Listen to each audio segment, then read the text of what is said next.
A lot of people dream of becoming a homeowner, right? But have you ever wondered how long it would take you to purchase a property outright with cash? And would you maybe like to know in which countries you'll have to save the longest to be able to afford a home? And maybe which countries are the most affordable when it comes to purchasing property?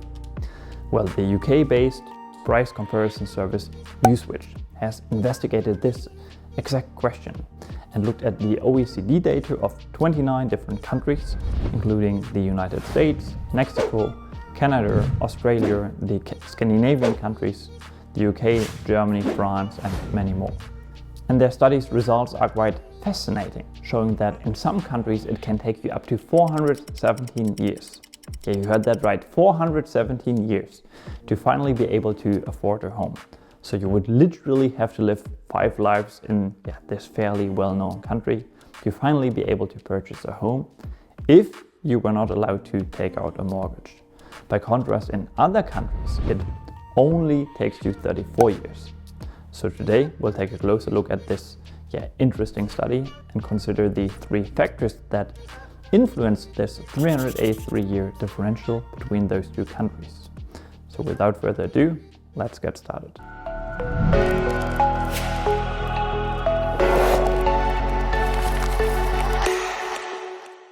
Alright, hello fellow intelligent investors, my name is René Zalman, and before we actually consider which countries residents need to save the longest to become homeowners, I would love to know what you think.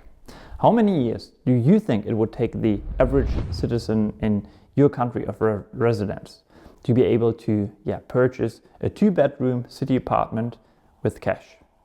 Just post your number and your country of residence in the comment section down below.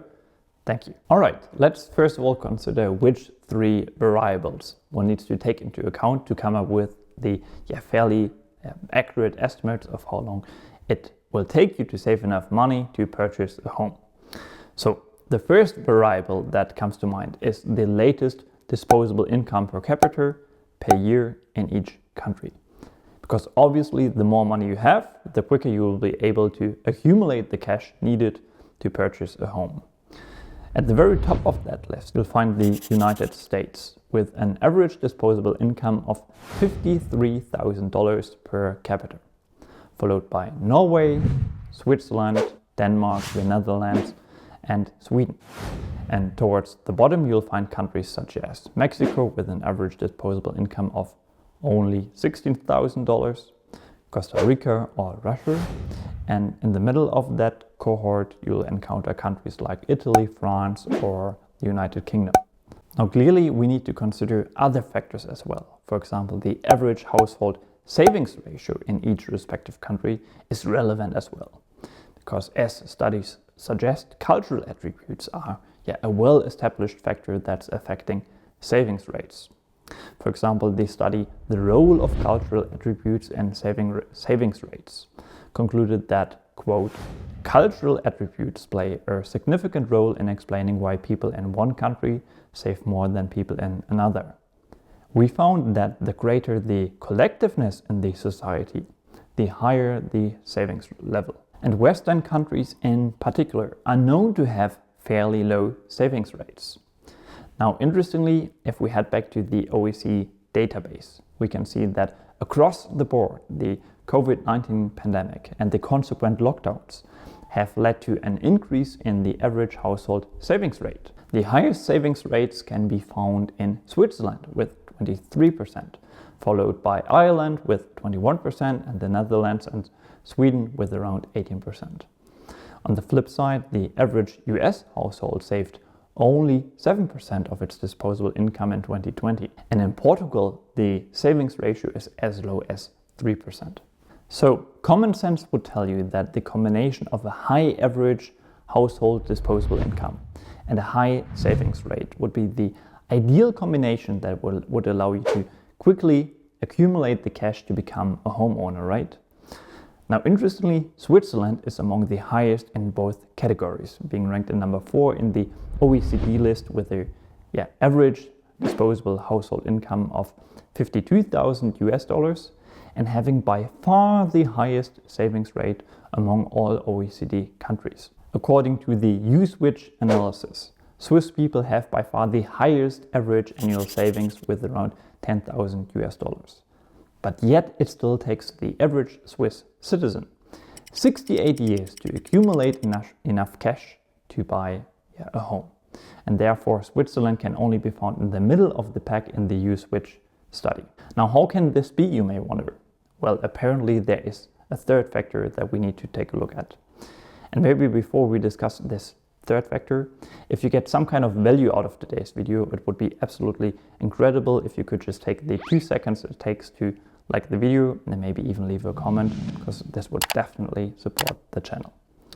Okay, here's the third factor. Average home prices. And average home prices in Switzerland are insane.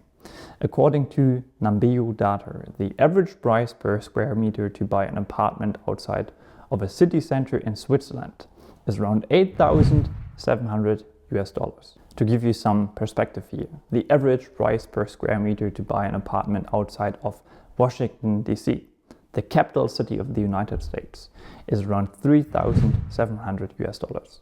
Less than half the price. And the Uswitch study did exactly the same. According to the methodology they laid out, the average cost of a 2-bedroom flat was calculated using estimated apartment prices sourced from Numbeo for multiple locations globally. And now we can get to the part that you've probably all been waiting for. I can already hear you saying, Renee, now please finally tell us where you have to save for 417 years to be able to purchase a home. Well, that's Japan. Apparently, the average disposable income of Japanese people is below average. Combine that with a measly average savings rate of around 4%, which translates to just $1,200 a year, and a very high average property price of 534,000 US dollars. And you end up in a scenario where you have to live at least 5 lives to be able to buy a home with cash. Now let me just show you how long you'll have to save in other countries. If you're living in Spain and looking to buy a home, be prepared to save for a very long time too. This is mainly caused by a very low annual savings rate. In Denmark, the United Kingdom, France or Portugal, it will take you more than 100 years to eventually be able to purchase a property outright with cash. Now on the flip side, the most affordable countries include Mexico, the United States, Belgium, the Netherlands and Germany. And the fact that the US is ranked in spot number 2 in the Uswitch study might come in as a surprise, right? But the average property price in the United States is comparatively low with 163,000 US dollars. And even though the average savings rate is not spectacularly high, Americans are still able to save $4,200 a year on average, meaning it only takes them 38 years to have enough cash to purchase a city center apartment. Okay, make sure to check out some of my other videos, and as always, may your finances and investments prosper. Good luck.